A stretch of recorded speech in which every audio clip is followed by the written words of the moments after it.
Cricket ලොව ප්‍රබල රටවල් වලින් එකක් වන ඉන්දියාව සෑම කාලයකදීම පාහේ විවිධ ලෙස දස්කම් අතර සිටින්නට සමත් වුණා. නමුත් එකී කණ්ඩායමක ස්වර්ණමය කාලයකදී නායකයා පන්දු රකින්න විට නළල රැලි කරගෙන කර කියා ගන්නට දෙයක් නොමැතිව බලා සිටිනම් එය අසාමාන්‍ය සිදුවීමක්.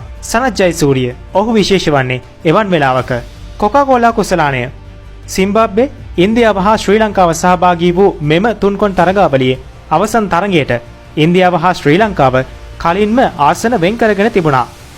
ශ්‍රී ලංකාව මූලික වටයේදී තමන් සහභාගී වූ තරග 4ම ජයග්‍රහණය කර තිබුණා. 2000 වසරේ ඔක්තෝබර් මාස 29 වෙනිදා එක්සත් අරාබි එමිරේට් රාජ්‍යයේ සාජා පිටියේ සූදානම් වෙලා තිබුණේ තරගාවලියේ අවසන් මහා තරගය සඳහායි.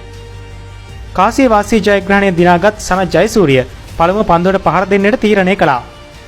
නමෝ විත්තියෙන් සහිර් ඛාන්ගේ පළමු පන්දුවම 4 සීමාවට යැවූ ජයසූරිය පා ආවරණ දෙක සකසන්නේ ප්‍රේක්ෂකාගාරයේ දෙවනත් වද්දී. නමුත් සැබවින්ම ජයසූරිය හැරුණු විට මුල් පෙළ කිසිවෙකුට ලකුණු අතරට එන්නට නොහැකි වුණා. කළු විතාරණ ලකුණු 15ක් ලබන අතරෙම සංග මහේල මාවන් තිදෙනාටම ලකුණු 10 සීමාවටත් ළඟා වන්නට ඉන්දියානු පන්දු යවන්නන් ඉඩ දුන්නේ නැහැ. ජයසූරිය අනෙක් අන්තයෙන් අර්ධ ශතකයක් ලබා සිටියද ස්ථීර සහායකයෙකු අවශ්‍ය වෙලා තිබුණා. ලොව මෙතෙක් ලියවුණු සෑම විශිෂ්ට ඉනිමකටම පාහේ වැඩිය කතාබහට ලක් නොවුණු සහායකයෙක් ඉන්නවා. මෙකී ඉනිමේ අනෙක් පස පුරුක පිටියට එන්නේ පන්දුවාර 28කදී ලකුණු 116කට කඩලු 4ක් දැවී ගොස් තිබියදී. ඒ වෙලාවේ මගේ ඔළුවේ තිබ්බේ මම ලකුණු ගහන්න ඕනේ කියන එක. මට අනික් පැත්තෙන් සහායක් ඕන වෙලා තිබුණා. රසල් ආනල්ඩ් කියන්නේ අපිට ඒ කාලේ හිටපු හොඳම මැද පෙළ පිටුකරුවෙක්. ඔහු උපායශීලී, බුද්ධිමත්. ඔහු පන්දුවාර කිහිපයක් යනකම් මාත් එක්ක කතා කළා ඉනිම ගෙනියන විදිහ ගැන. ඔහු සමග ක්‍රීඩා කරන්න හරි පහසුයි. ටික වෙලාවකට පස්සේ මම තීරණය කළා මගේ සුපුරුදු රිද්මෙන් ක්‍රීඩා කරන්න. ඔහුගෙන් ලැබුණු සහාය කියලා නිම කරන්න බෑ. ඔහුට මේ ඉනිමේ ගෞරවයෙන් වැඩි කොටසක් හිමි විය යුතුයි. සනත් ජයසූරිය තම හොඳම ඉනිමේ සහායකයා ගැන පසු කාලයක අදහස් දක්වන්නේ ඒ විදිහට. ලකුණු 95ක් ලබාගෙන ශතකයේ ඔන්න මෙන්න සිටි සනත් එක්වරම පන්දු යැවූ සුනිල් ජෝෂිට පෙරලා උඩ පන්දුවක් ලබා දුන්නා. අතේ වැදුණු පන්දුව බිම වැටුණා. මගුල ගංගුලි පය පොළවේ ගසමින් පුපුරන්නේ කඩුල්ලක් අහිමිවීමට වඩා සනත් ජයසූරිය දුන් අවස්ථාව වතුරේ දමා ගැනීම හින්දායි. ඊට සුළු වේලාවකට පස්සේ සනත් තමන්ගේ ශතකය සම්පූර්ණ කරගන්නේ පන්දු 116ක් වැය කරමින්. එයට 4 පහර 10ක් සහ 6 පහර 4ක් ඇතුළත් වෙලා තිබ්බා. Over the top he goes, mid-off's up, so it's going to land in no man's land. It won't go for 4, but that's it. 100 for Sanath Jayasuriya in the final. He's had a very, very good Coca-Cola trophy. His wife's delighted. What a birthday present for her. The Sri Lankan fans are delighted. And Sanath Jayasuriya. මම මෙතෙක් වෙලා ඔබට විස්තර කෙරුවේ පූර්විකාවක් විතරයි. ඇත්තෙන්ම සැනකිලිය පටන් ගන්න එතන ඉඳලා 37 වන පන්දුවාරයෙන් පස්සේ හදිසියේ ක්‍රියාත්මක වන සනත් ජයසූරිය ඉන්දිය පන්දු යවන්නන් මොන්ටිසෝරි පොඩියුන් ගානට දාන්නට වුණා. වෙන්කටේෂ් ප්‍රසාද් ඔහුට නම් ගැළවිල්ලක් තිබුණේම නැහැ. විස්තර විචාරක කුටියටත් නිදහසක් නැති තරම්.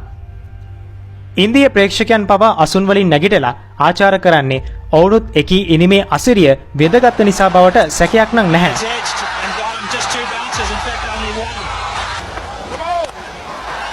Just smashed away, one bounce four. I think he read the slower ball in that occasion.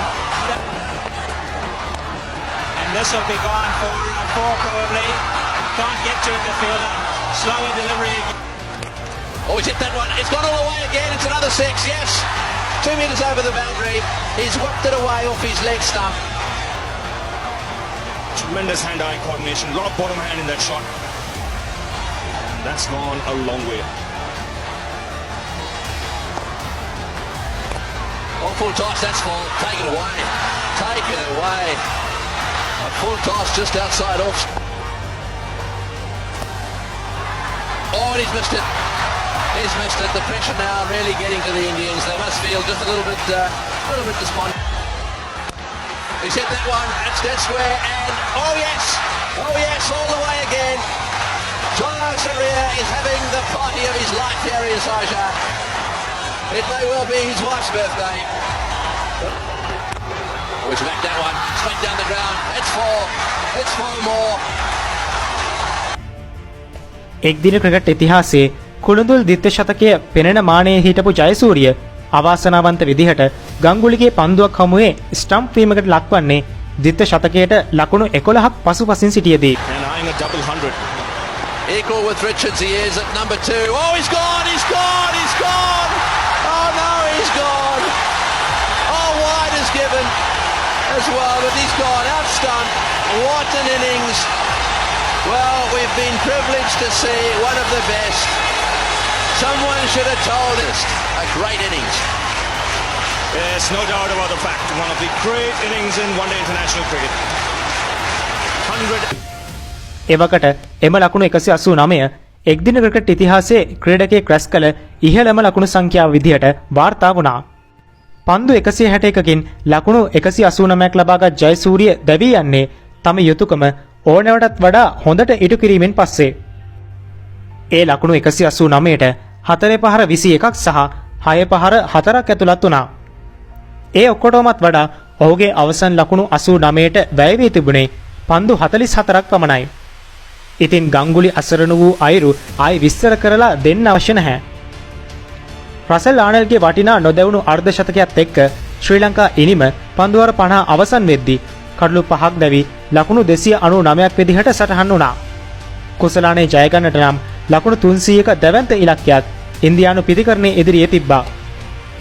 එතෙක් වේලා ජයසූරිය කරපු සේවය අපතේ නොයන්නට නම් තරගයේ ජයග්‍රහණය කිරීම අනිවාර්ය දෙයක්.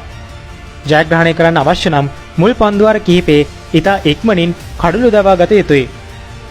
ඉතින් මිතුරනි අපිට වාස් හිටියා. පන්දුවර 8ක් යද්දී ඉන්දිය ඉනිම කඩලු 4ක් දැවි ලකුණු 19ක් විදිහට සටහන් වුණා. මුරලිතරනුත් එකතු වුණා. In the air, taken. Was has got rid of Tendulkar. This is a big goal. That's in the air, straight to it on.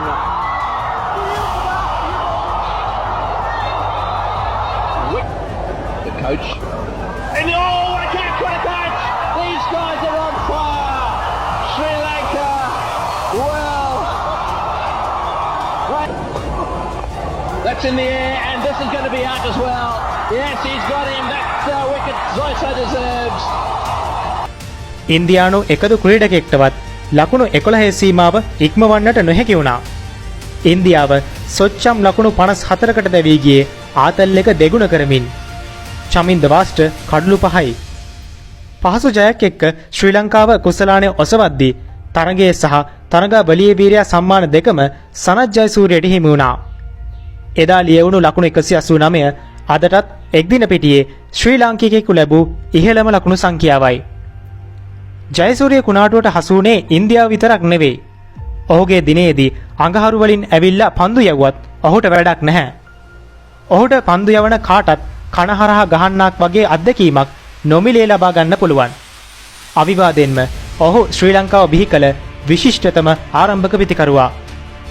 එකල ඔහු තිබූ වාර්තා පසු කලක කවුරුන් හරි බිඳහෙලාවේ. ඔහුට වඩා ශතක හා ලකුණු දෙගුණයක් වැඩි ආරම්භක පිතිකරුවන් ඉදිරියේදී ලොවේ බිහි වේවි. නමුත් සනත් ජයසූරියට මාස්ටර් බ්ලාස්ටර් කියන්නේ කට කහනවට නෙවෙයි. ඔහු ඇති කළ කලාව ලෝපුරා සමගේම හිත් දිනා ගන්නට සමත් වුණා. සනත් ගහනවා බලන්නට පිටියට යන ප්‍රේක්ෂකයන් වගේම සනත් දැවී ගිය පසු ටීවී එක වහන ප්‍රේක්ෂකයන්ද බිහි වෙලා තිබුණා. ඔහු වෙනස්. ක්‍රිකට් ක්‍රීඩාවේ ආරම්භක පිතිකරණයේ උඩු යටිකුරු කළේ ඔහුයි. පවර් ප්ලේ T20 ක්‍රිකට් පිතිකරුවන්ට හිතකර තනතිලි ගැන සඳහනක්වත් නොවූ කාලයක ඔහු කිසිම ගේමක් නැතුව පන්දු 30කින් ලකුණු 50ක් ගැහුවා. ඒ තමයි සනත් ජයසූරිය. ඔහු ක්‍රීඩා කළ මුළු කාලය තුලම ඔහු උපයාගත්තේ ලකුණු පමණක් නොවේ. ඔහු රැස් කළ සැබෑ ධනය ගැන දැනගැනීමට නම් කාගෙන් හෝ සනත් ජයසූරිය ගැන ඇසිය යුතුයි.